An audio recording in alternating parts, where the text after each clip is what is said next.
Bueno, buenas tardes, bienvenidos todos.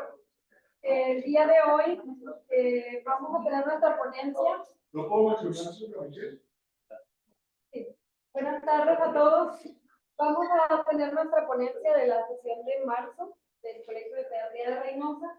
Y pues el día de hoy tenemos el honor de que tenemos nuestro invitado, el doctor Gerardo Domínguez Ponce, que viene, bueno, de la ciudad de Monterrey y que es gastroenterólogo pediatra.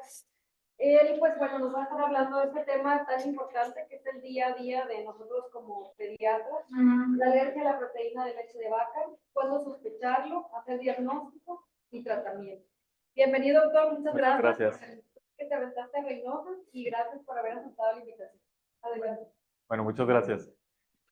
Muchas gracias al Colegio de Pediatría de Reynosa por la invitación de hablarles de esta pues ya bastante conocida y quizá muy frecuente, quizá no tanto, vamos a ver, de la alergia a las proteínas de la leche de vaca. Primeramente, pues hemos de saber que si bien la alergia ha tenido una prevalencia mucho mayor en los últimos años, a veces creo yo que también se ha abusado un poquito mucho del término, sobre todo de las familiares o de los papás, en los que ya refieren a cualquier intolerancia alimentaria como una alergia. Entonces vamos a recordar un poquito de algunas definiciones.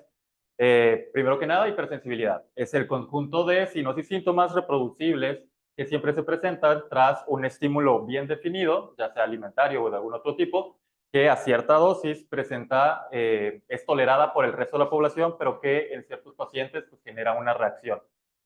Cuando estos signos y síntomas de hipersensibilidad se prueba o hay una alta sospecha o probabilidad de que tengan un mecanismo inmunológico que los esté mediando, pues entonces cuando la podemos llamar una alergia, mientras pues no.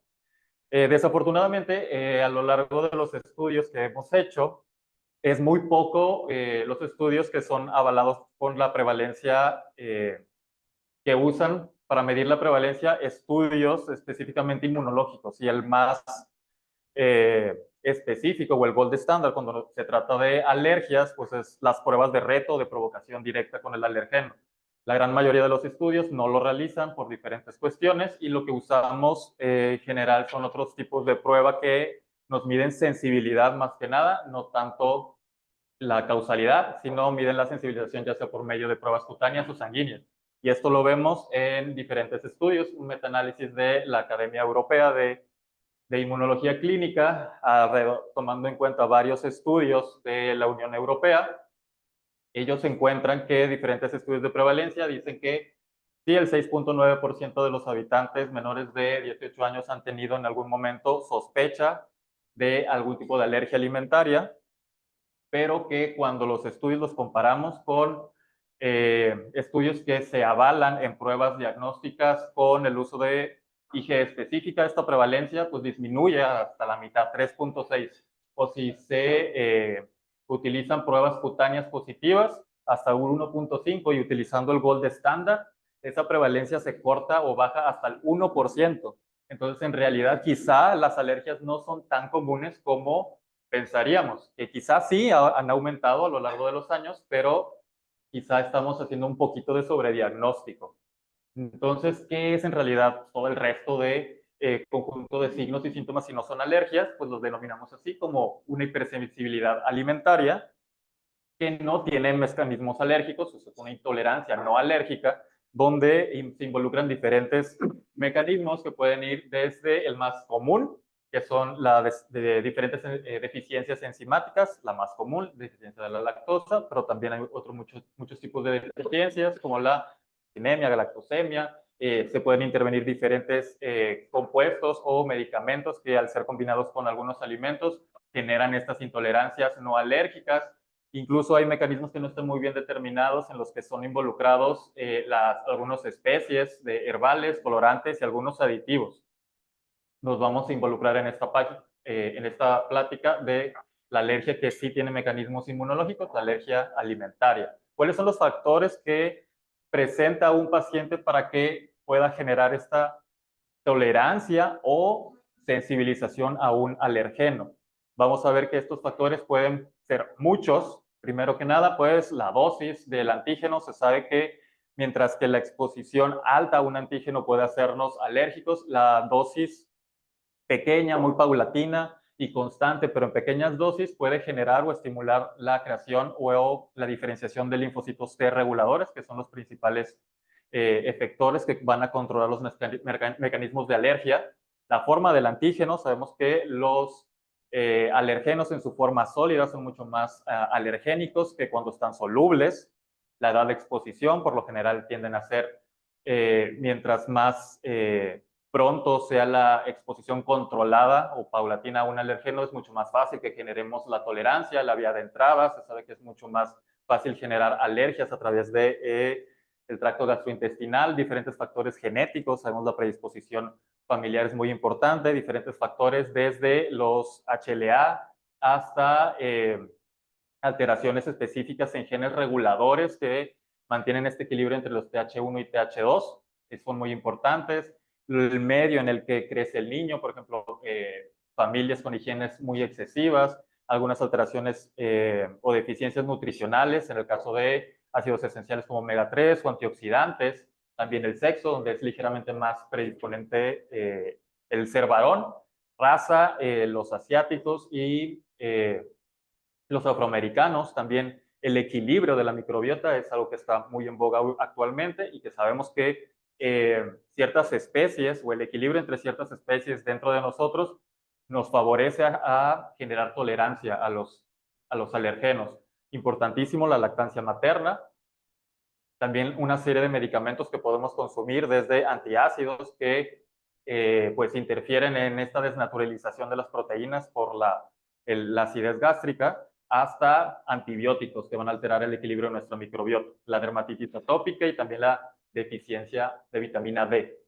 Los principales factores que todos conocemos y que siempre debemos de preguntar en la consulta, pues es los familiares o antecedentes de atopia en la familia. Sabemos que un hermano con alguna enfermedad alérgica, nuestro paciente va a tener un riesgo incrementado desde el 25 al 35% más. Uno de los padres 20 al 40%, y cuando son ambos padres, desde el 40 hasta un 60% de que nuestro paciente sea alérgico también. El hecho de que nuestro paciente haya recibido seno materno exclusivo por 4 a 6 meses, 6 meses pues es lo que recomienda la OMS, pero algunas áreas de Europa pues lo recomiendan que al menos que fuesen 4 meses. Esto nos garantiza o nos confiere esta protección, pues un factor protector a que nuestro paciente posiblemente vaya a tener un riesgo mucho menor de presentar síntomas severos de alergia. Entonces, por lo general, los niños que reciben lactancia materna exclusiva tienen síntomas muy, muy leves. Vamos a hablar un poquito de la fisiología de la tolerancia oral, pero es mucho más fácil aquí con la gráfica, donde vemos varios mecanismos que intervienen en la tolerancia oral. Vemos aquí la luz intestinal con diferentes poblaciones de bacterias de la microbiota, donde algunas especies que conocemos van a trabajar para poder estimular diferentes células inmunitarias a través de diferentes receptores tipo TOL, principalmente las especies de lactobacillus, fusobacterium, bacteroides, bifidobacterias. Pueden ellos estimular diferentes células inmunitarias y que a su vez van a poder regular la diferenciación a linfocitos T. También el hecho de la participación de la inmunoglobulina A, que nos confiere nuestra mamá, genera inmunocomplejos entre inmunoglobulina A y los antígenos, que son procesados mucho más fáciles por las células presentadoras de antígenos, que los mandan a estas placas de Peyer o conglomerados linfáticos para poder diferenciar en linfocitos T reguladores. También el muestreo directo de estas células dendríticas y macrófagos en el epitelio, que van muestreando estos antígenos que a dosis pequeñas y constantes en un medio soluble como es la leche de mamá, pues nos facilita la generación de una tolerancia. Y estos linfocitos T reguladores son tan importantes que ellos se encargan de mediar este equilibrio entre la respuesta de los linfocitos T cooperadores tipo 1 y tipo 2, que van a ser, como vamos a explicar más adelante, los principales mediadores de estos tipos de alergia alimentaria. Entonces, como vemos, varios de los factores que nos garantizan o nos promueven la tolerancia los confiere la leche materna. Entonces, los pacientes que reciben lactancia materna exclusiva, ellos van a tener una mucho menor incidencia de APLB. Diferentes estudios que utilizan pruebas de reto o de provocación, o sea, que son muy confiables. Ellos refieren que la incidencia en pacientes con lactancia materna exclusiva es hasta del 0.5%, o sea, prácticamente mínima. Y estos pacientes, la gran mayoría, presentan síntomas muy leves. Y es porque, otra vez, la lactancia materna es el medio idóneo o presenta las características para poder favorecer una tolerancia. Induce mecanismos de tolerancia porque los antígenos que pasan a través de la leche, pues son solubles, son en mucha menor cantidad, hasta 10,000 veces más diluidos. Presenta también otras moléculas inmunomoduladoras y posee o nos coloniza de probióticos y nos da también prebióticos que sirven de sustratos para que esta microbiota pues florezca, los ya conocidos los oligosacáridos. Es muy raro que pacientes con lactancia materna exclusiva presenten síntomas severos. Por lo general, o lo más usual es que estén relacionados o asociados a que el niño tenga dermatitis atópica o que tenga alguna enteropatía perdedora de proteínas. Por eso es que es siempre muy importante que si un niño con lactancia materna exclusiva tiene algún síntoma muy severo de probable alergia, hay que sospechar que tenga alguna otra cosa concomitante, porque no es lo usual. Entonces, a partir de esto, hay que recalcar la importancia de no solo promover la lactancia materna, sino que ahora en estos tiempos donde pues existe mucha desinformación en redes sociales o incluso algunos profesionales de otras áreas de la salud empiezan a hacer estos comentarios sobre que la lactancia o la leche a tu bebé pues ya le está haciendo daño, cosas así, pues tratar de erradicar todo eso y ahora más que promoverla, siento que también hay que proteger la lactancia materna de la desinformación. Perdón. Entonces vamos a hablar sobre la alergia a las proteínas de leche de vaca. Se sabe que estas proteínas pues, son el primer antígeno, el no homólogo que ingerimos en grandes cantidades. Por eso es que es bastante común en los menores de 2 años, pero afortunadamente es bastante benigno. La mayoría adquieren la tolerancia de forma espontánea a lo largo de los primeros años de vida.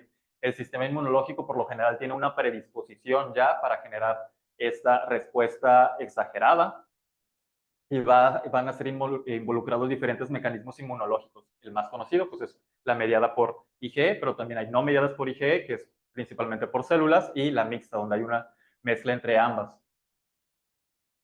Es importante o es preciso en estos tiempos pues, mostrar la causalidad de que existe un mecanismo inmunológico y la prueba de provocación es el gold estándar.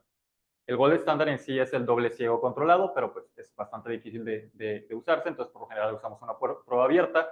Y es que estas pruebas de provocación que nos permiten probar la causalidad, pues nos va a reducir el número de lactantes que va a estar en dietas de eliminación innecesaria, que posiblemente en algunos pacientes, bueno, en mamás, va a generar una difícil adherencia a la dieta y que posiblemente vaya a generar un riesgo en que la mamá deje de amamantar al niño.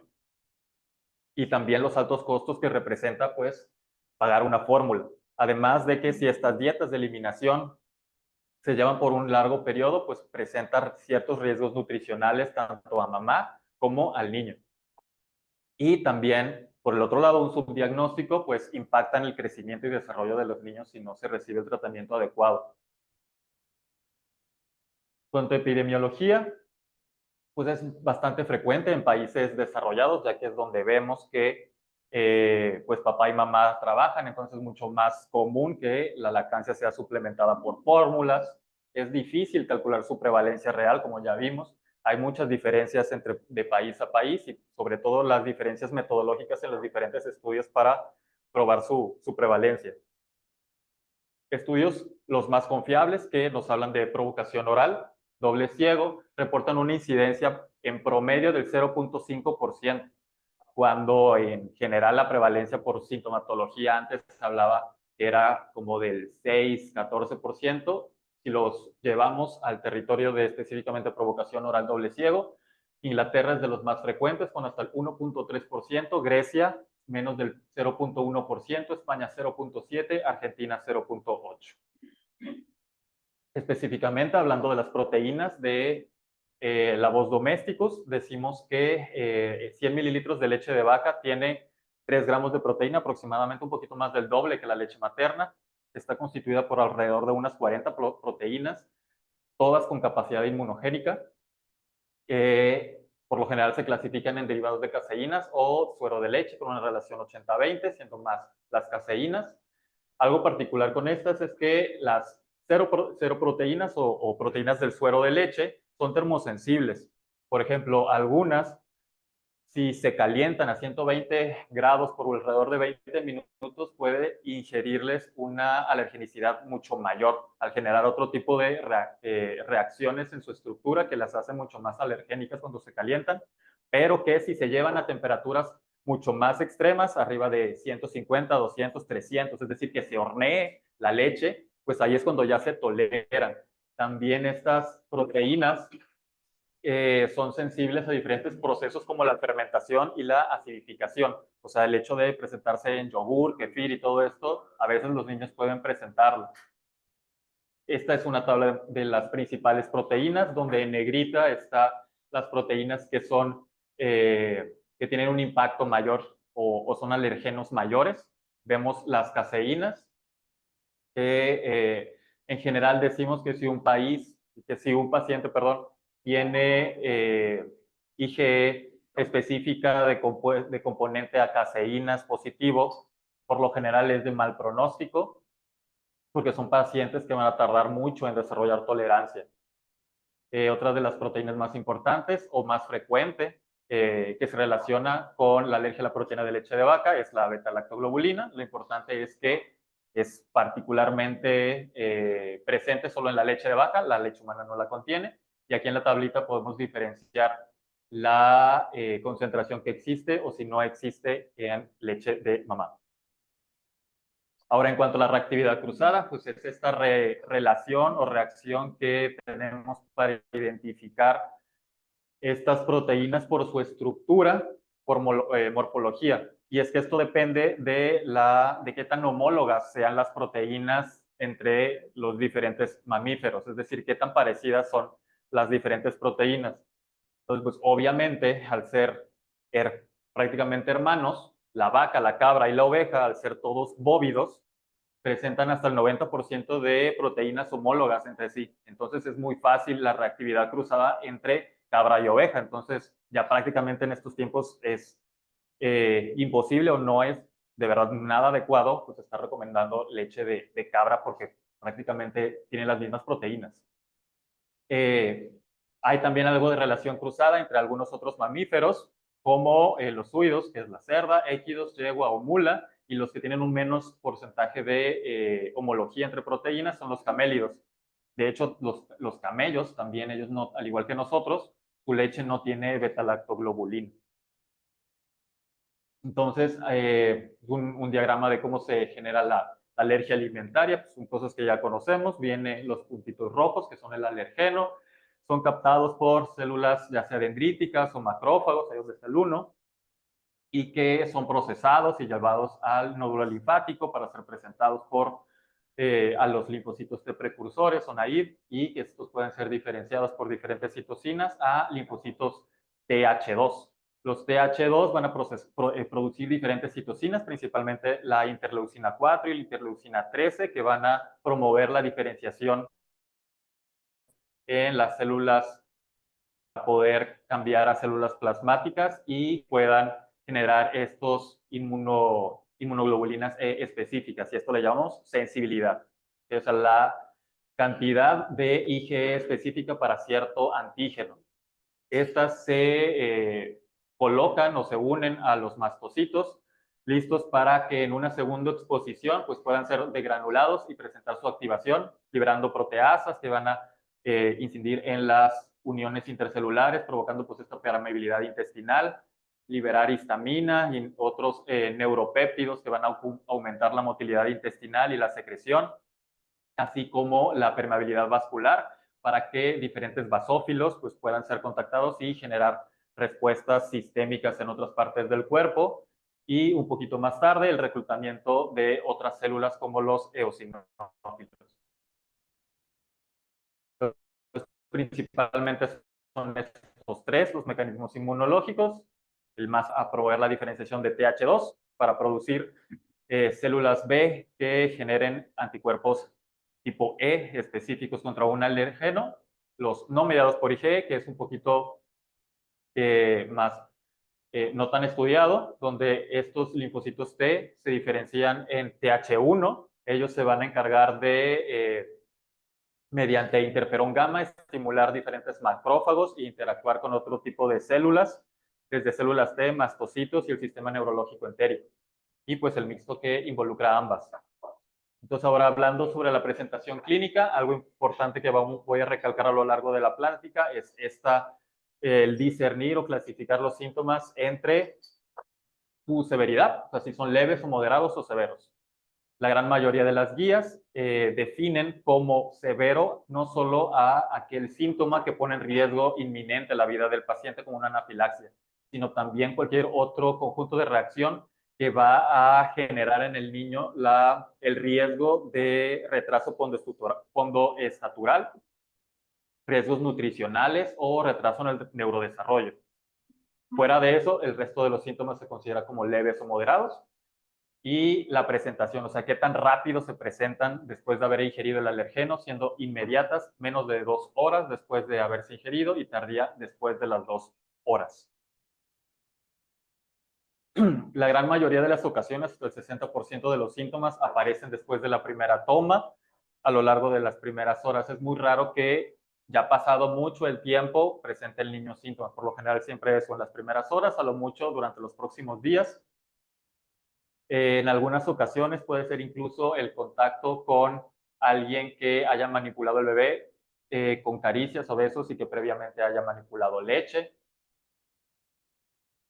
La presentación clínica, pues vemos que a lo largo de diferentes estudios donde tenemos ya pacientes conocidos por prueba de provocación con alergia a la proteína de leche de vaca, entre el 58% de los pacientes van a presentar una reacción en las primeras 2 horas y se va a caracterizar por lo general por urticaria, angioedema y vómito. El 42% restante, la reacción tardía, que por lo general va a ser ya algo que involucre el tracto gastrointestinal o la piel. En diferentes estudios, también con lactantes un poquito más grandes, el 27% en los primeros 45 minutos, los primeros que están relacionados a mecanismos IgE, urticaria y angioedema, después le siguen vómitos, diarrea, y ya después de varias horas van a presentarse ya los problemas gastrointestinales y los dermatológicos. Estos pues es igual los mecanismos que ya conocíamos. Vamos a comenzar primero con la patogenia mediada por IgE. Sabemos que es una reacción de hipersensibilidad tipo 1, aparecen por lo general de modo inmediato tras la ingesta del alergeno hasta 2 horas después. Por lo general, el común denominador es que se presentan a los 15-25 minutos. Muestran sensibilización a IgE, por lo tanto, todas las pruebas que mide el prick test y los IgE específicos van a salir positivas. Por lo general, estos pacientes van a presentar reacciones cutáneas, del 70 al 75% son reacciones cutáneas, después le siguen un poquito menos las digestivas, del 3 al 34%, respiratorias 1 al 8%, más de un sistema lo van a presentar el 26% de los pacientes y la temida anafilaxia del 1 al 4%. Primero empezamos con las reacciones cutáneas, pues es bastante común ver estas presentaciones en las reacciones alérgicas y las alergias alimentarias no son la excepción. Aunque bien pueden ser leves, pueden ser el inicio o anteceder a otras reacciones mucho más severas. El común denominador, lo más frecuente, es que se presente pues este eritema con o sin urticaria.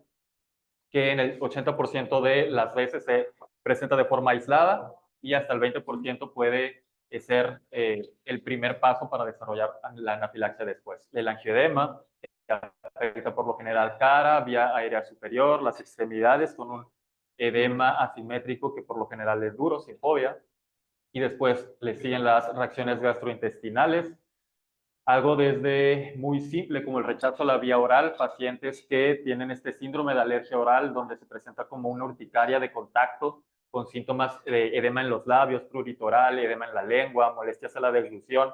El niño lo resiente y el niño tiene este rechazo al biberón. Cuando ve el biberón ya se pone irritable.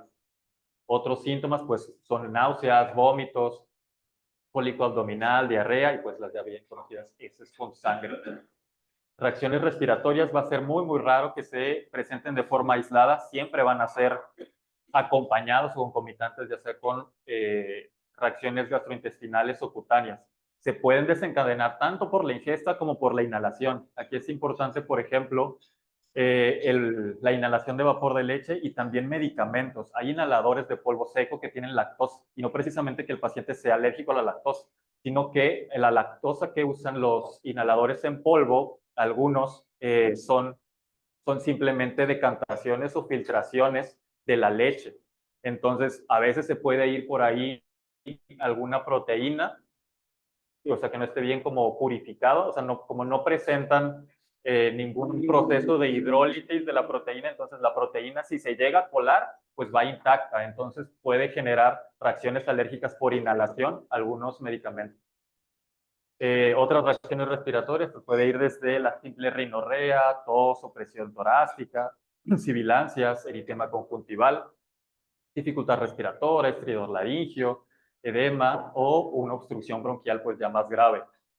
Y pues la anafilaxia, la manifestación sistémica pues más severa y rápida que involucra principalmente el área respiratoria con disnea, broncoespasmo, además de urticaria generalizada o local, angioedema y algunos síntomas digestivos como vómito, dolor abdominal y principalmente cardiovasculares como hipotensión, choque, palidez, temblor, confusión, convulsiones e hipotonía. También algo particular en algunos pacientes con alergia a la proteína de leche de vaca que ya están en proceso de sensibilización. Se han visto casos en los que pueden presentar anafilaxia con la leche de vaca inducida después de realizar alguna actividad física. Aún no está bien delimitado el mecanismo, pero hay pacientes que sí pueden presentarlo. Algunos otros entidades clínicas que están acompañadas de esta APLB mediada por IgE, la podemos ver también en pacientes con epilepsia, en pacientes con hipogamaglobulinemia o algunas inmunodeficiencias primarias como el síndrome hiper-IgE. Ahora pasemos a las no mediadas por IgE. En estas hablamos que son mediadas por células tipo T. Los síntomas van a presentarse después, son más tardías, hasta 2 horas o varios días después de la ingesta. Es difícil estimar su prevalencia, no tenemos como un estudio específico con la que podamos medirlo, pero decimos que aproximadamente el 60% de los casos es no mediado por IgE. Por lo general, en cuestiones de síntomas, aquí la gran mayoría van a ser gastrointestinales, la clínica digestiva es la principal. Vamos a hablar en esta plática de estas tres, la proctocolitis, enterocolitis y enteropatía, donde las primeras dos tienden a ser un poquito más fáciles de limitarse y la enteropatía un poquito más persistente, pero en sí la enterocolitis es de las más severas.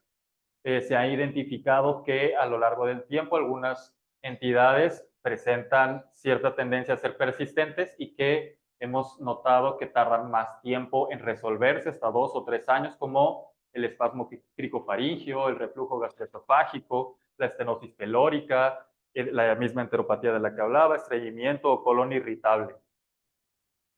Pero también hay otras afecciones que no solamente son gastrointestinales, pero que sí tienen mecanismos no mediados por IgE. En este caso, pues es la dermatitis por contacto, que se ve tanto directamente al contacto de leche de vaca o por alguna otra persona que pues lo bese o lo toque, presentar Estas dermatitis herpetiforme también es una presentación común no mediada por IgE. Y el síndrome de Heiner, solamente he visto uno.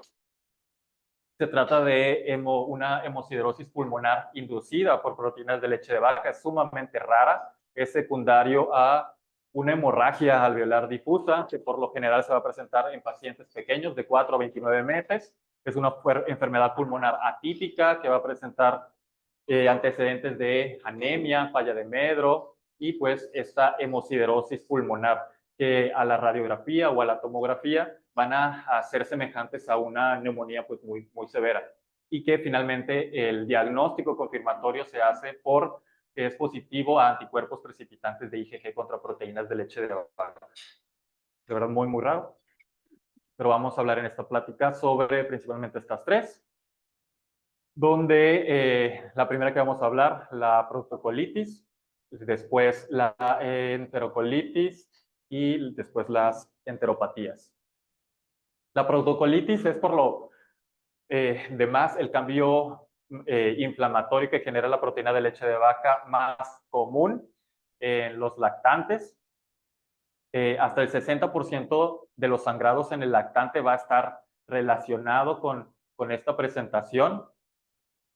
Por lo general, ¿quién no ha visto estos pañales que nos enseñan las mamás, donde vemos estos cambios en las evacuaciones que pueden ser desde pequeñas estrías con sangre rutilante o hasta pues ya rectorragia un poquito más llamativa? Y que esto se presenta típicamente en neonatos o lactantes chiquitos de 2 a 8 semanas de vida. Habitualmente este sangrado rectal puede o no estar asociado a alteraciones en la consistencia de las evacuaciones.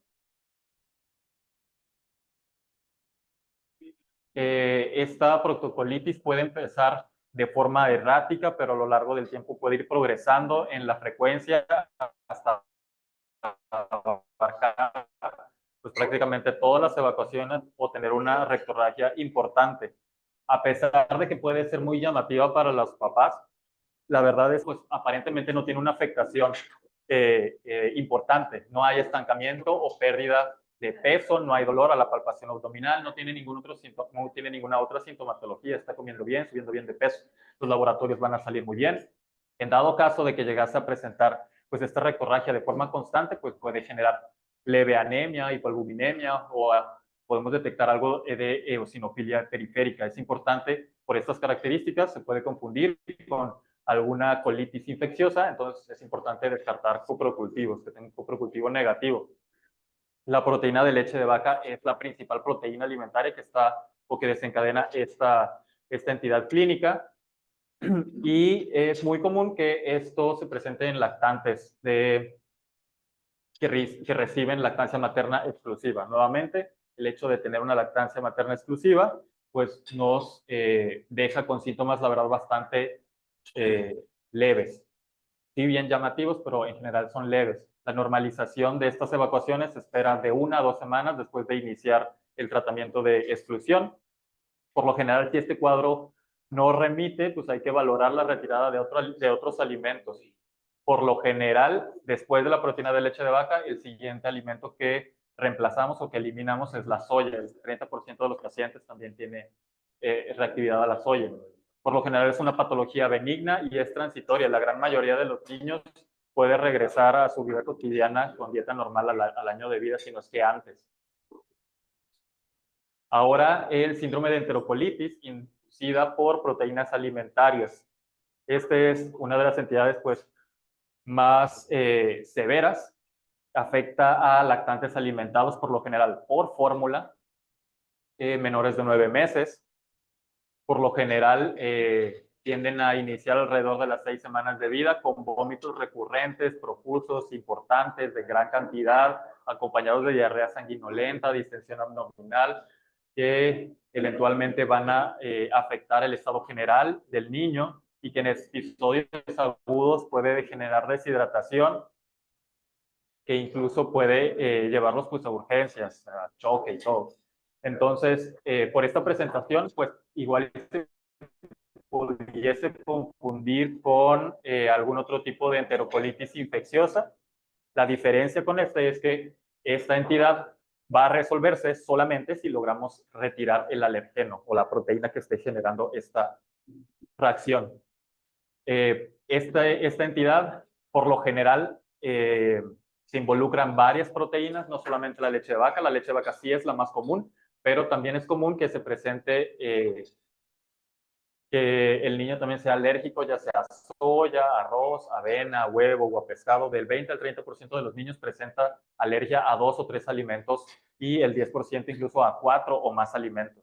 Esta es de las que más se tarda en poder controlar y más o menos hasta después de los 3 o 4 años es que ya no vemos ningún niño con enterocolitis. Se pueden identificar dos cuadros, un cuadro agudo y un cuadro crónico. Este es un consenso de los criterios para poder definir cada uno de ellos, donde pues, el criterio principal para el cuadro agudo es que el niño presente vómitos importantes alrededor de 1 a 4 horas después de la ingestión del alergeno y que no tenga ningún otro síntoma relacionado o mediado por IgE, o sea, ningún tipo de reacción cutánea o reacción respiratoria, porque recordemos esas son las más comunes en la IgE, acompañado de alguno de estos tres, ya sea que presente nuevamente los vómitos al exponerse al alimento, que presente vómitos con algún otro alimento, que presente letargia, palidez, que tenga la necesidad de acudir a urgencias, que la deshidratación sea tan importante que tengamos que administrar líquidos IV, que se presente acompañado de diarrea en las próximas 24 horas, que tengan hipotensión o hipotermia. Eso ya, alguna de esas tres genera el diagnóstico de un cuadro agudo. Ahora, el cuadro crónico ya debe de ser un paciente que ya haya sido sometido a una prueba de provocación y haya salido positivo, y decimos que tiene un cuadro crónico grave cuando presenta estos eventos de vómitos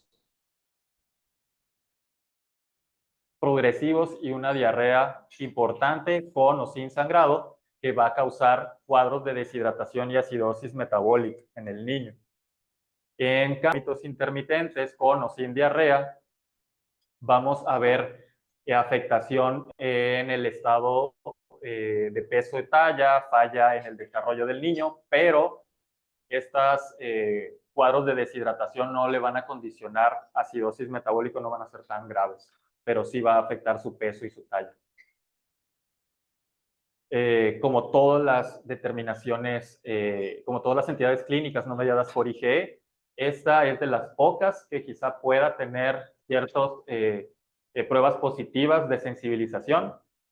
En general, todas estas entidades no está indicada la endoscopía de primera línea, solamente en caso en los que no responden o sospechamos alguna patología concomitante.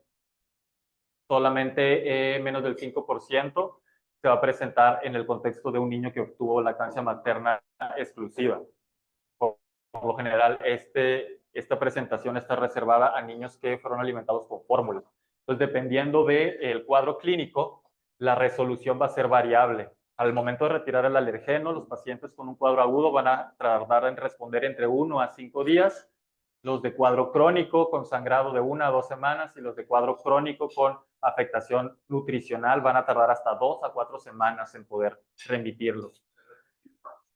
Es importante que estos cuadros de entidades gastrointestinales no relacionadas con IgE no sean expuestos a la soya. Es mucho más común la reactividad cruzada a las proteínas de soya en estas entidades gastrointestinales no mediadas por IgE, hasta el 40% de ellos.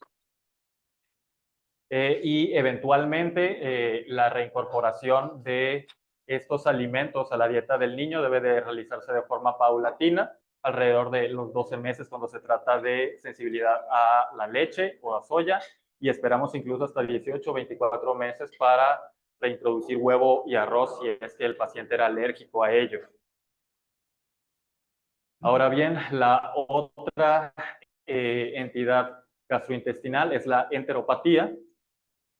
Si bien no tiene un cuadro tan llamativo como la deshidratación que presenta la enterocolitis, la enteropatía también es una entidad grave porque va a afectar hasta el 50% de los niños con con esta entidad o esta enteropatía va a tener un estancamiento en peso-talla, va a tener distensión abdominal, es muy común que presente malabsorción intestinal, va a ser una progresión bastante lenta o paulatina, que a veces se puede confundir con algún síndrome postinfeccioso después de algún evento de diarrea, pero que a lo largo del tiempo pues va a ir desencadenando el niño rasgos como estreñimiento, hipotonía, vómitos, rechazos a las tomas y eventualmente pues se va a presentar ya con diarrea crónica, distensión abdominal y pues el estancamiento en peso y talla.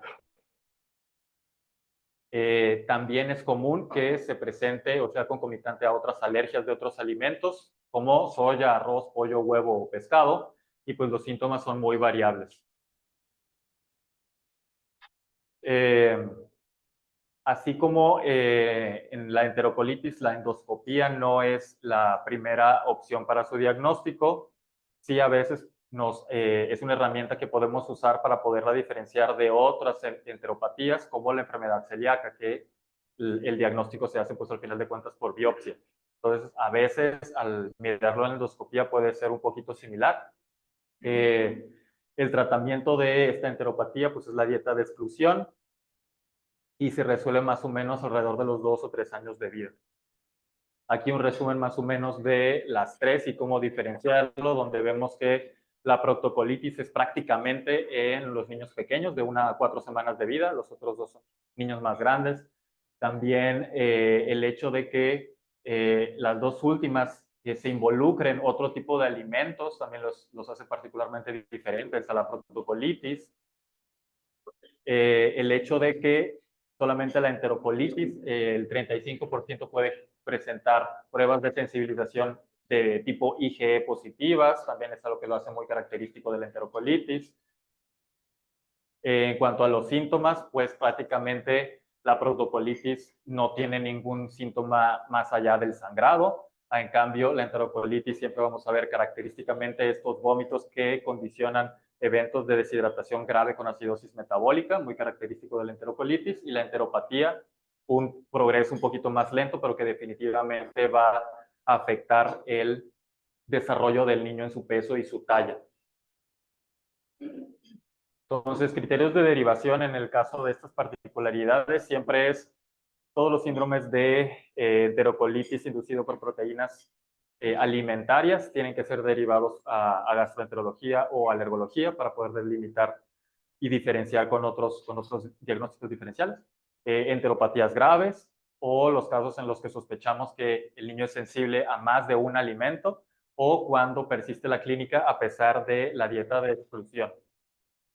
Otras presentaciones no mediadas por IgE son bastante comunes. Estas trastornos gastrointestinales funcionales, antes llamados así, ahora ya los llamamos trastornos de la integración eje intestino-cerebro. El estreñimiento, el dolor abdominal, el cólico del lactante, el reflujo, todos estos trastornos, es importante que si bien pueda haber algún mecanismo de alergia a la proteína de leche de vaca no mediado por IgE involucrado, es importante siempre regirnos por las guías o criterios de esta entidad en particular antes de sospechar o adentrarnos a iniciar una dieta de eliminación en estos pacientes. Alrededor solamente del 10% de los niños con cólico del lactante van a responder a una dieta de eliminación y por lo general son los pacientes que son alimentados por fórmula.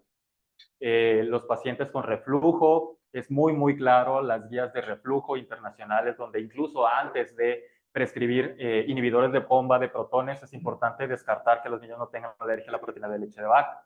Es súper común la presentación concomitante de ERGE y APLB. Entonces, antes de iniciar con IBP, siempre hay que tratar de preguntarnos si no es una alergia a la proteína de leche de vaca. También se ha visto presente en algunos niños con TDAH. Entonces, la patogenia de estas enfermedades no mediadas por IgE, el diagnóstico sí o sí se tiene que hacer por prueba de exclusión-provocación. Esta primera fase de exclusión nos va a ayudar nos permite la sospecha de la alergia a la proteína de leche de vaca y posteriormente una prueba de provocación es la que nos obliga pues ya emitir el diagnóstico, nos va a dar la certeza del diagnóstico. Por lo general la endoscopía no está indicada siempre de primera intervención, por lo general siempre se reserva cuando el niño no responde a una dieta de eliminación o sospechamos por la clínica del paciente que se trate de algún otro trastorno eosinofílico ya primario.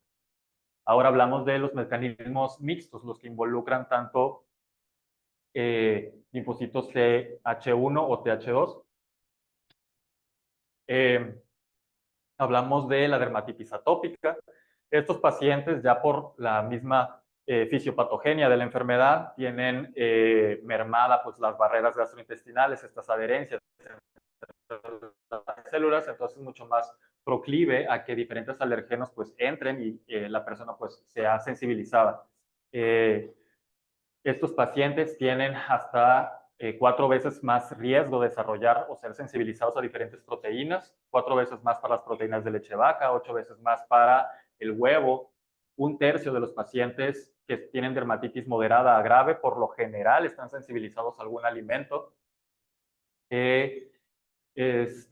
Por lo general, decimos que mientras más pequeño es el niño y más severo sea el cuadro, lo más común es que también sea concomitante una alergia alimentaria. La sensibilización alimentaria exacerba los cuadros de dermatitis moderada severa hasta de un 30 o un 40%. Por lo general vemos cierta mejoría en la dermatitis cuando realizamos una prueba de eliminación, una dieta de eliminación, después de las 2 a 4 semanas. Otras enfermedades que tienen este mecanismo mixto, que ya son parte un poquito más que vemos en gastroenterología, pues ya son los trastornos eosinofílicos primarios, los más estudiados, pues la esofagitis eosinofílica y la gastroenteritis eosinofílica, determinados por ciertas características que nosotros vemos a la endoscopía. Aquí vemos pues, un esófago con algo muy característico en la esofagitis eosinofílica, que le llamamos esta traquealización del tórax, es decir, parece una tráquea, pero es un esófago, y pues que finalmente el diagnóstico lo delimita la biopsia, donde diferentes cantidades de eosinófilos infiltrados en la mucosa nos van a dar el diagnóstico.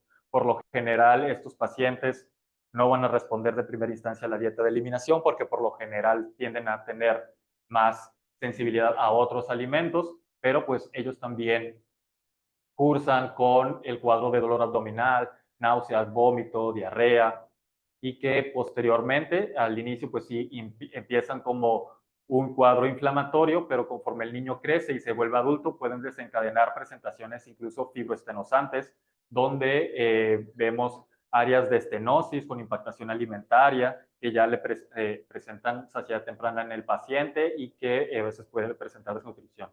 Entonces es importante los diagnósticos diferenciales, abordándolo por diferentes síntomas. Es importante descartar enfermedades metabólicas. Obviamente todos los errores innatos del metabolismo van a cursar con diferentes síntomas, ya sea gastrointestinales o cutáneos. Es importante descartarlos. Algunas alteraciones metabólicas que van a causar el vómito en los niños, la enfermedad celíaca, enteropatías que van a ser caracterizadas por niños con rasgos de desnutrición, la insuficiencia pancreática también puede desencadenar eventos de diarrea, reacciones adversas no inmunológicas, o sea, por alguna otra reacción de hipersensibilidad al alimento, incluso otras alergias alimentarias o no alimentarias, incluso también siempre ante un niño con datos de falta en el retraso en el desarrollo o poco incremento ponderal, siempre es importante descartar malignidad y obviamente las infecciones en diferentes localizaciones. Entonces, vamos a pasar ahora un poquito a qué es lo que hay que preguntar a la hora de la historia clínica. Es importante saber los antecedentes familiares, específicamente de atopia del paciente, el tipo de alimentación que tenía el paciente. Ya vimos cómo hay cuadros específicos en niños con lactancia exclusivas y en niños con fórmula, la edad a la que inició, a los cuantos meses o semanas de vida, los tipos de síntomas que presenta, con qué frecuencia, cómo aparecen, o sea, cuánto tiempo después de la ingesta de este probable desencadenante, la cantidad de leche que necesita para poder presentar los síntomas, la reproductibilidad de los síntomas, es decir, si con cada toma lo presenta, el intervalo, si se ha vuelto mucho más frecuente o progresivo, la influencia de ciertos factores externos como ejercicio, medicamentos o algún otro, si el niño ya tiene repercusiones en su crecimiento o desarrollo, los tratamientos que ha recibido y si ya en algún momento ha recibido dieta de supresión. Entonces empezamos con el protocolo de estudio ante la sospecha de un paciente con alergia a proteína de leche de vaca. Lo primero pues es la prueba de supresión para constatar la remisión de los síntomas. Esto de primera instancia nos va a hacer o nos va a aumentar la sospecha. Hay que evitar tanto la ingesta como la inhalación y el contacto a las proteínas de leche de vaca, en este caso, que tengan reacción cruzada, es decir, hay que incluir todos los leches de los otros mamíferos que hablamos.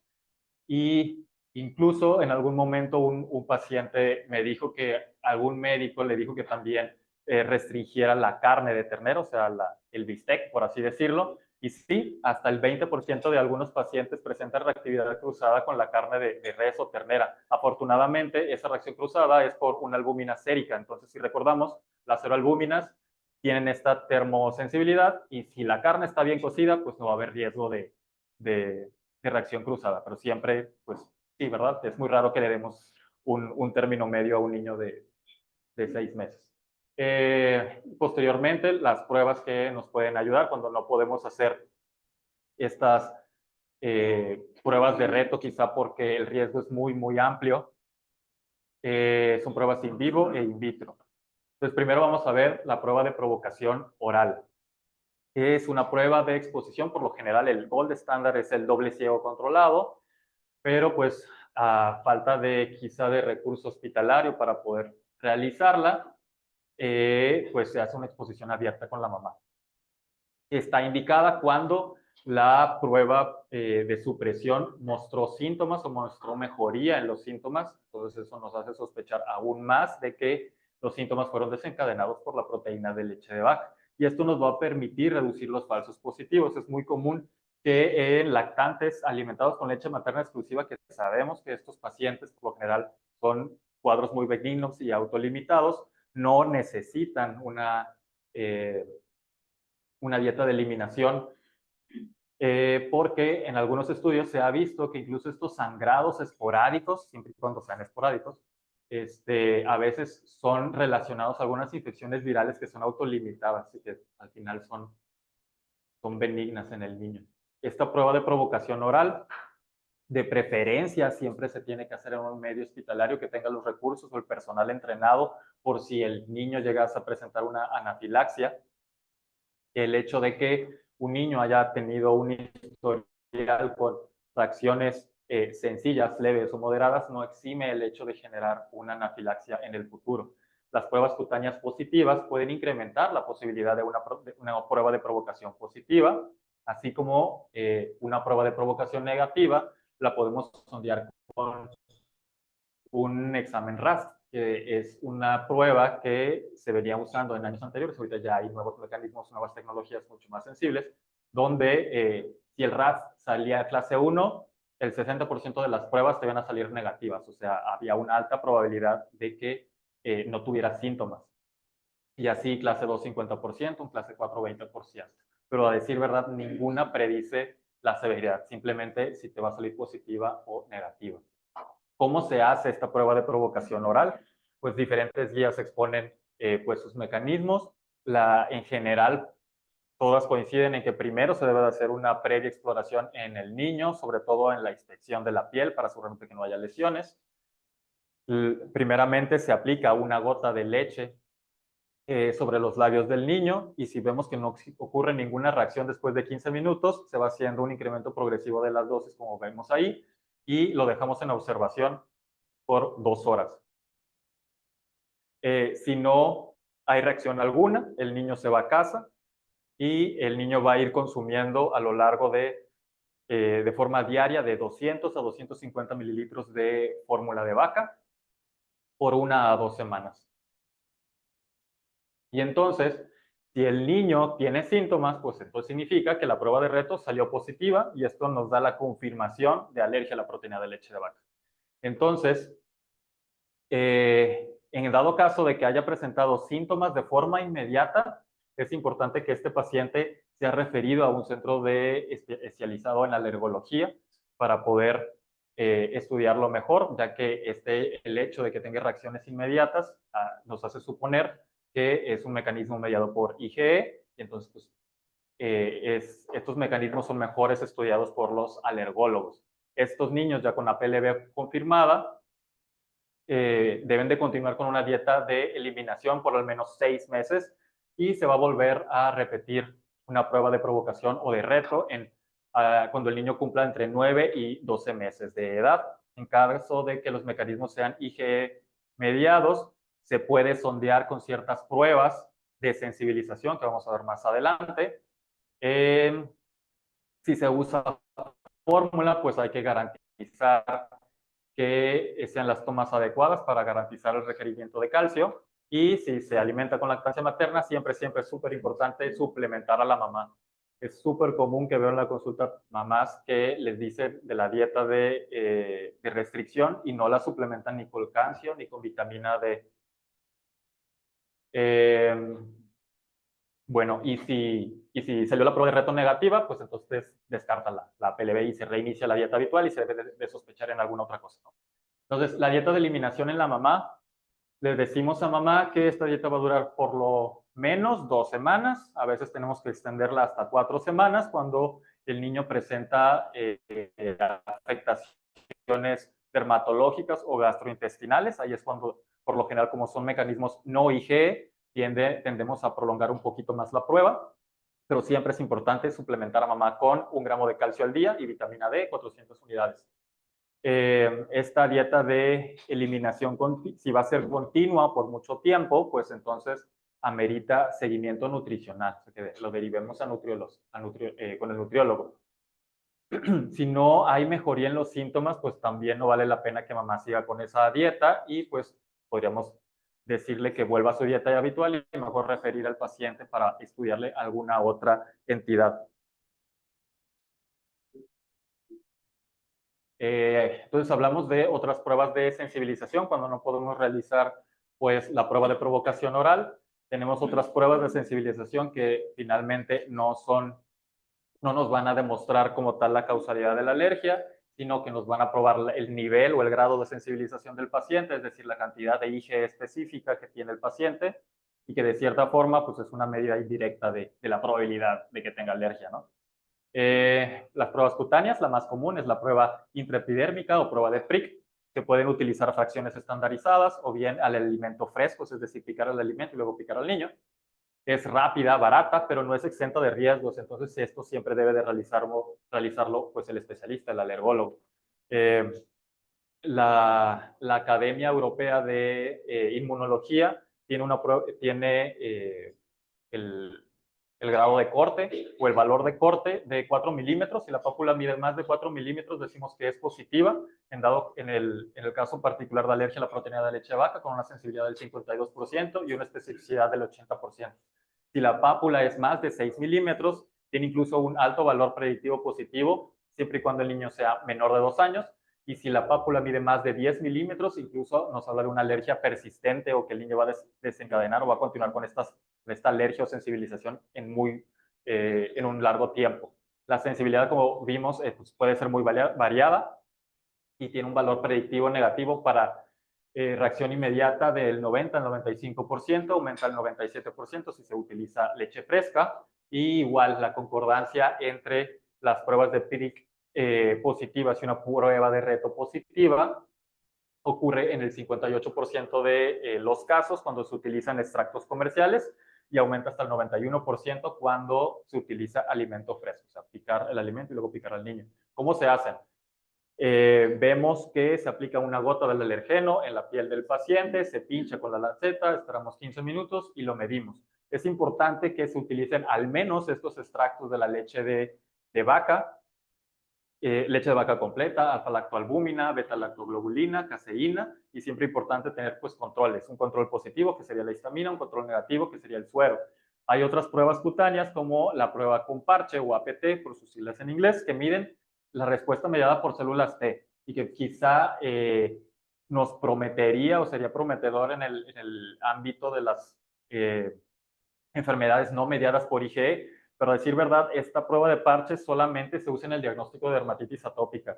Tiene una utilidad muy limitada en el diagnóstico de alergias alimentarias, porque no está muy bien estandarizado su uso. Aún no hay estudios suficientes para avalarlo en el ámbito de alergia alimentaria. Ahora, las pruebas in vitro, previamente se utilizaban las pruebas RAS o ACE, que lo que hacían era pues medir la cantidad de IgE específico de algún extracto alimentario y que presentaban esta clasificación donde el clase 0 es normal o negativo, donde deberíamos de estar la gran mayoría de nosotros, donde no debemos de tener sensibilidad a ningún alimento, y que va a ir subiendo a clase 1, positivo o sensibilización muy débil, hasta la clase 6, que es una sensibilización máxima con más de 100 kilounidades de IgE específica para un alimento. Esta IgE específica pues ha evolucionado a lo largo del tiempo y nuevas tecnologías mucho más sensibles. Ya actualmente ya no usamos RAS, ya usamos el CAP System o ImmunoCAP, ISAC, y esta tecnología nos permite incluso diferenciar entre diferentes componentes moleculares, ya no solamente en general proteína de leche de vaca, sino ya podemos identificar específicamente las moléculas de la caseína o la toferina o cualquier componente en específico. Igual, la Academia Europea de Inmunología tiene un punto de corte de 3.5 kilounidades para IgE específica de extractos de leche de vaca. En este caso sería positivo, con un valor predictivo positivo del 90%, una sensibilidad del 82% y una especificidad del 92%.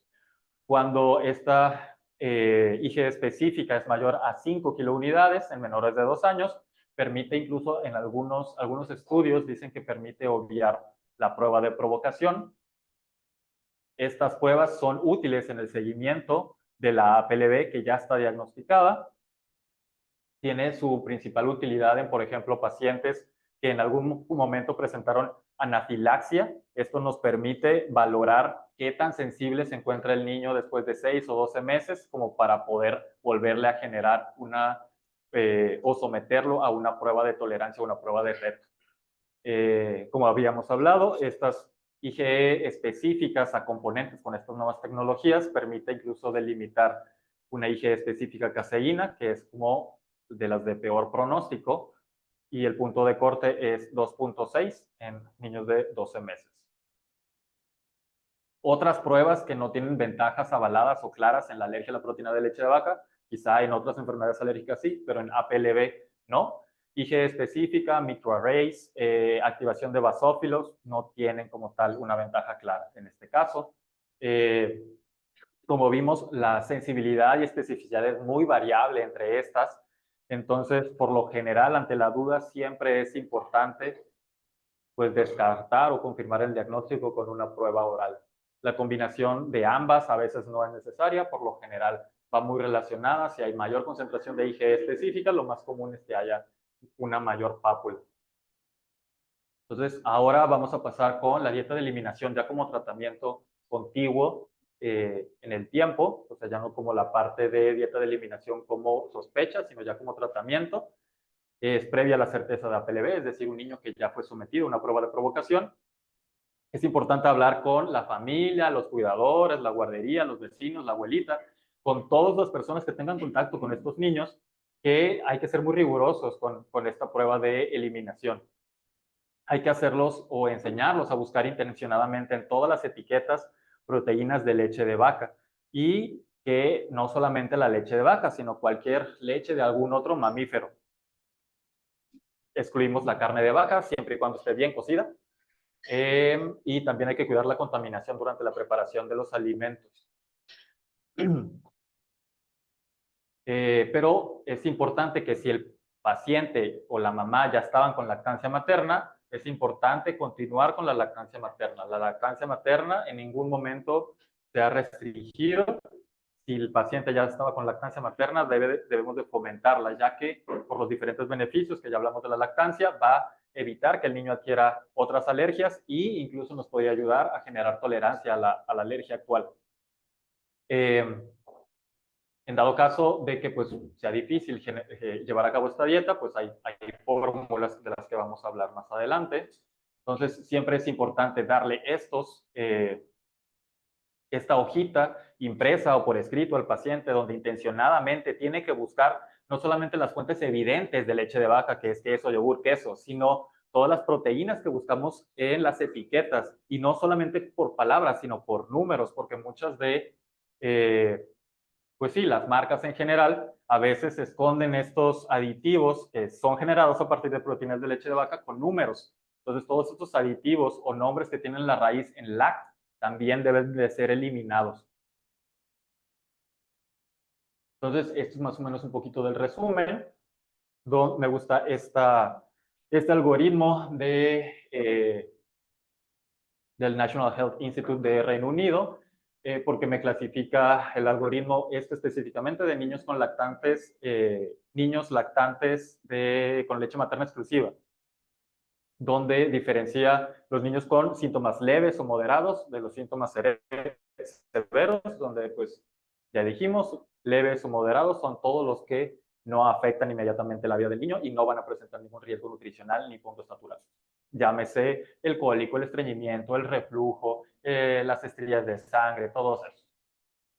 Si es un niño alimentado con lactancia materna, debemos de insistir en continuar con la lactancia materna y ayudar a la mamá y explicarle lo mayor posible para que pueda eliminar de la dieta las proteínas de leche de vaca por 2 semanas y 4 semanas si es que el niño presenta dermatitis atópica o alguna alteración gastrointestinal. Entonces, pues prácticamente en gastroenterología siempre la dejamos 4 semanas. En lo personal, a mí me gusta dejarla un poquito más de tiempo, porque la verdad es que es muy difícil que de primer día, o sea, de ya a partir del día de mañana, la mamá pueda ser súper lista para poder detectar y checar todas las etiquetas. Por lo general, siempre la dejo o lo vuelvo a valorar alrededor de unas 6 semanas para asegurarme que la mamá ya aprendió a detectar las proteínas en etiquetas. Vemos que siempre debe estar suplementada por calcio y vitamina D. Si hay mejoría, pues entonces se reintroduce las proteínas de leche de vaca, y si hay síntomas, pues entonces se confirma la alergia y se mantiene la dieta de eliminación. Volvemos a repetir de cierta forma de vez en cuando, perdón, más o menos cuando el niño presenta entre los 9 y los 12 meses de vida. Vamos a ver después que algunos pacientes con sintomatología leve podemos acortar ese periodo y podemos volverlos a someter a una prueba de reto a los 3 meses, pero son pacientes que tienen síntomas muy leves. Eso es en el caso de síntomas leves o moderados, que fácilmente podría tratarlos pediatría, ¿no? Un pediatra. En el caso de síntomas severos, sí es importante que estos pacientes se manden a referenciar con pues el especialista, ya sea alergólogo o gastroenterólogo, para poder descartar alguna enteropatía específica o alguna trastorno eosinofílico en específico, porque como ya sabemos, por lo general no es común que un niño alimentado con lactancia materna exclusiva presente síntomas severos. Ahora, contrario, el niño que es alimentado con fórmula o con una alimentación mixta.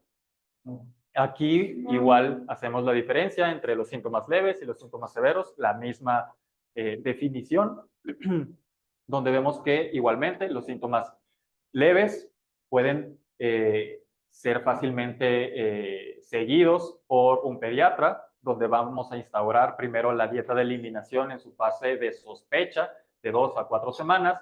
Si vemos que hay mejoría, pues entonces lo sometemos nuevamente a una prueba de reto, por lo general abierta. Más adelante vamos a ver como los criterios en específico que necesitamos para poder realizar una prueba de provocación en casa o en un consultorio, y que no necesitamos forzosamente que el niño se hospitalice o que amerite un seguimiento en particular por alergología para realizar la prueba de provocación.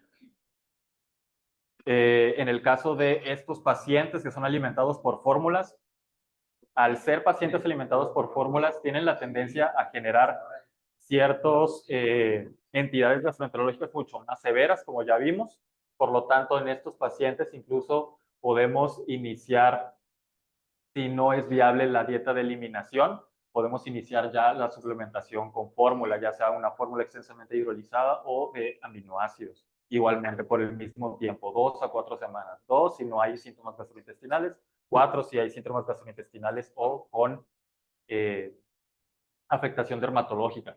Pero igualmente estos síntomas severos siempre tienen que referirlos con el especialista, ya sea alergología o gastroenterología. Entonces vamos a hablar de las fórmulas que usamos. La fórmula extensamente hidrolizada de la vaca, pues es la primera línea cuando necesitamos suplementar a este niño ya conocido con alergia a la proteína de leche de vaca. Las proteínas son hidrolizadas mediante calor, enzimas o ambas. Por lo general tienden a tener un tamaño de 3 Daltons. No debería estarla acá. 3000 Daltons. La mayoría son de caseína o una combinación con cero proteínas. No hay diferencias significativas entre usar una y otra. El que un niño presente reacciones alérgicas con esta fórmula, pues la verdad es que va a ser muy rara, pero sí existe. Existe el 10% de los pacientes con APLB que van a ser sensibles incluso a esta fórmula y que van a necesitar otra fórmula. La desventaja, pues como ya todos sabemos, el sabor, incluso hasta el olor, muy desagradable. Pero marcas, pues hay muchas. Estas son algunas de las principales que me imagino que ya todos conocemos, desde la Frisolac, Similac Alimentum de Similac, la Nutrilon de Nutriza, súper conocida, Alfarel, la Pregestimil, la Nutramigen, la Nutriven y la Altera.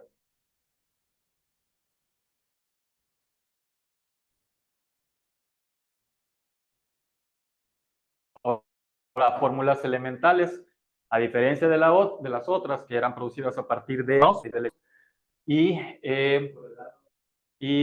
no tienen reacción, no tienen riesgo de reacción alérgica. Por lo general es una combinación de aminoácidos esenciales y no esenciales.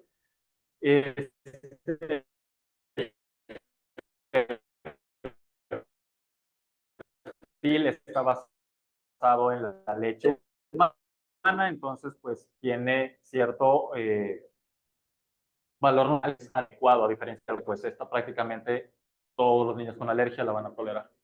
Ahora las fórmulas de soya, antes pues muy usadas porque pues las acepta mucho más el paciente y son mucho más baratas. Se consideran solamente en niños mayores de 6 meses y en niños que ya hayan pasado por las fórmulas anteriores y que no las hayan tolerado o bien no las hayan querido tomar. Se prefieren por lo general hidrolizados de soya, solamente que no hay mucho, el 15-35% en los pacientes. Por lo general tienden a ser pacientes que no solamente son alérgicos a la proteína de leche de vaca, sino que también son alérgicos a otros alimentos, en este caso pues la soya. Tienen altas concentraciones de fitatos, que es un antimetabolito, aluminio y fitoestrógenos, que no las hace como muy adecuadas en niños menores de 6 meses, tampoco en niños con enteropatías ni en niños nefrópatas.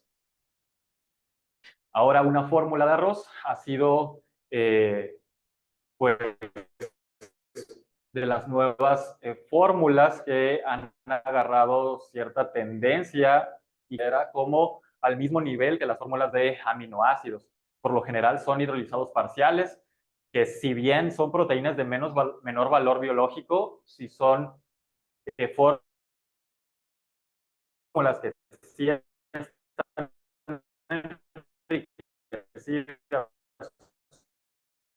suplementadas con lisina, tronina, triptofano, taurina, arginina y carnitina, pues podría cumplir lo que antes nos hacía hacerles, pero que si en verdad están de buen costo, de buen sabor y pues adecuadamente tolerado en cuestión alergénica. Entonces, ¿qué riesgos nutricionales ocurren cuando el niño se somete a esta dieta de eliminación por un tiempo muy prolongado? Estos riesgos nutricionales ocurren por lo general en niños que ya llevan más de un año y que no logran superar a la alergia. Se asocian con deficiencias nutricionales importantes, retraso en peso, talla, trastornos de la conducta alimentaria como selectividad o preferencias particulares en los alimentos, en su consistencia, ciertas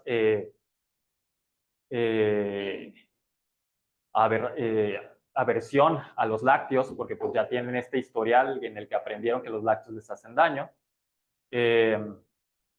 por lo general, estos pacientes tienden a tener necesidades aumentadas de riboflavina, zinc, niacina, calcio, vitamina D. Y pues es que si tratamos de hacer un recuento en nuestra dieta, la verdad es que la gran mayoría del calcio y la vitamina D que obtenemos es de los lácteos. Y es porque son, naturalmente, tienen una gran cantidad de calcio, pero también son enriquecidos con vitamina D. Entonces, prácticamente, si tenemos vitamina D en el cuerpo es por la cantidad de leche que tomamos. También la leche nos ayuda con la cantidad de yodo, de proteínas, grasas y vitamina 2. En dado caso de que estos pacientes sean sometidos a dietas prolongadas, pues es importante acudir con un nutriólogo para poder encontrar otras fuentes de estos nutrientes y que no ocurran deficiencias. Es importante también en el niño suplementarlo con calcio y 500 miligramos al día en lactantes y hasta 1 gramo al día en niños mayores. Por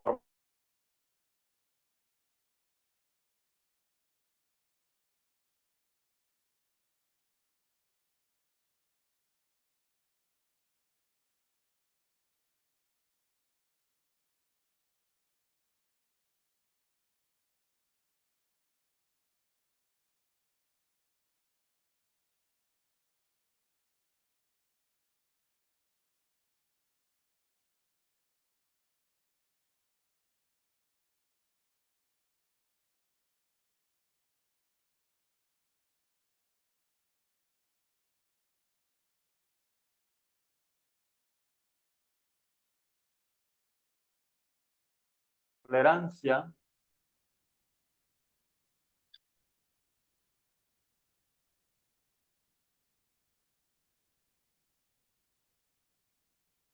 y continúo.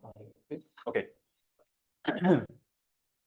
Entonces, estos pacientes en particular, si tenemos por ahí alguna sospecha de que pudiese ser involucrado algún mecanismo IgE, podríamos obtener un poquito de información de pruebas de sensibilización como una IgE específica para ver si hay por ahí algún mecanismo mediador de IgE y que sea necesario que estas pruebas de tolerancia sean realizadas en el hospital. Pero, pues, si no tenemos sospecha alguna que haya mecanismos IgE o que le hacemos las pruebas IgE y estas pruebas salen con clase 0 o 1 o 2, pues entonces es muy baja la probabilidad de generar reacciones inmediatas y entonces la tolerancia o prueba de provocación la podemos realizar en casa. Y entonces, ¿cómo le enseñamos a hacer esto? Vemos que hay pacientes que generan cierta tolerancia a los alimentos procesados. Como ya vimos, muchas de las proteínas tienden a ser termoestables. Entonces, cambios en las estructuras de la proteína, como su conformación tridimensional, altera estas estructuras y hace que sean mucho menos alergénicas y mejora la calidad de vida del niño a la que ahora pues, el niño puede probar un poquito más de alimentos, ¿no? En este cuadrito podemos observar algunas de las características que tienen que cumplir los pacientes para que esta prueba de provocación oral se pueda realizar en casa. De preferencia, siempre tienen que ser enfermedades con mecanismos no mediados por IgE, o sea, las gastrointestinales, las que vimos al final, solamente que no presenten síntomas severos, es decir, todas las cuestiones de enterocolitis o enteropatías, esas de preferencia no, pero si todas las demás sí se pueden realizar en casa. Si tiene enfermedades por IgE mediadas, pero son leves y que tenemos el antecedente que nunca ha presentado una reacción anafiláctica, también se pueden realizar en casa. También pacientes que no tengan ninguna otra enfermedad alérgica, o sea, que no tengan asma ni rinitis, se pueden realizar en casa. Y estas indicaciones pues son las más importantes, así como que la familia puede entender muy bien las instrucciones de qué se debe hacer, el acceso a servicios de emergencia. Y pues si tenemos el antecedente de pruebas de sensibilización con valores bajos, pues todavía nos avala mucho más la sugerencia de que estas pruebas de provocación se puedan realizar en casa y no en un hospital. ¿Y qué es lo que usamos? La ya muy conocida escalera de la leche.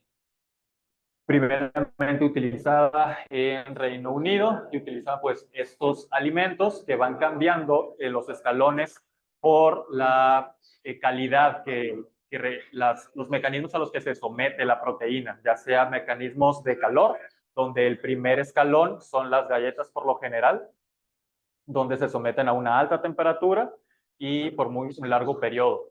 Por lo general debemos de decirle a los papás que para que puedan pasar de un escalón al otro, deben de haber completado o tolerado una porción completa del alimento antes de subir al siguiente escalón. Si en algún momento presenta alguna reacción alimentaria a ese alimento, pues es importante suspenderlo totalmente, o sea, regresar a la dieta de eliminación y acudir a consulta. En cuanto al pronóstico, pues ya hemos visto, por lo general, la gran mayoría tienden a tener tolerancia entre los 2 a los 4 años. Es muy probable que logren tolerancia a algunos alimentos antes que a otros, o sea, alimentos cocidos o al yogur, antes de poder tolerar completamente la leche. Vemos que tiene mucho mejor pronóstico las enfermedades no mediadas por IgE, donde prácticamente todos los niños, el 100% de ellos, presentan la tolerancia a los 5 años, y incluso los pacientes que tienen mecanismos mediados por IgE, hasta los 8 años todavía el 15% de ellos todavía sigue presentando reacciones. ¿Qué factores se involucran en estos pacientes en los que todavía persiste estas reacciones? Por lo general son niños que iniciaron antes del mes de vida, tuvieron síntomas inmediatos a dosis muy bajas de la leche, asma concomitante, una sensibilización a múltiples alimentos, pápulas de gran tamaño, tuvieron una IgE específica muy alta, IgE específica caseína elevada, o pasaron los 5 años y todavía era alérgico. Es muy común que ese niño no vaya a generar tolerancia. Entonces, ¿qué se hace con estos niños? Por lo general, los niños que no generan tolerancia después de los 2 años son candidatos a inmunoterapia oral por los alergólogos. Ellos se encargan de ir cuantificando pues, los diferentes alergenos. Los primeros que hicieron estos pues, en Europa, España y Reino Unido, donde se usaron primero pues, los candidatos a los candidatos a esta inmunoterapia oral son los niños mayores de 2 años con APLB persistente y que presentaron una clínica severa mediada por IgE. Esto es importante, que los candidatos a inmunoterapia oral solamente son los que tienen clínica mediada por IgE. Y son ayudados de anticuerpos monoclonales como el omalizumab, que es un anticuerpo que bloquea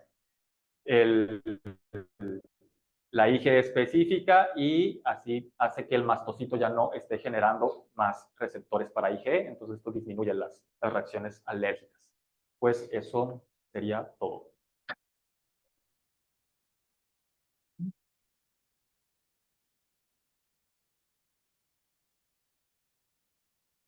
En internet nada más que dicen, están de moda las leches de cabra, ¿qué opinas? Pues como ya vimos, la cabra es prácticamente hermano de la leche, es pues parte de la misma familia de los bóvidos, entonces la homología, es decir, la cantidad de proteínas que tienen una y la otra, pues son prácticamente las mismas, entonces la reactividad cruzada es muy, muy alta. Entonces la verdad es que ya con las fórmulas que tenemos en el mercado, la verdad no vale la pena arriesgarse con una fórmula de cabra.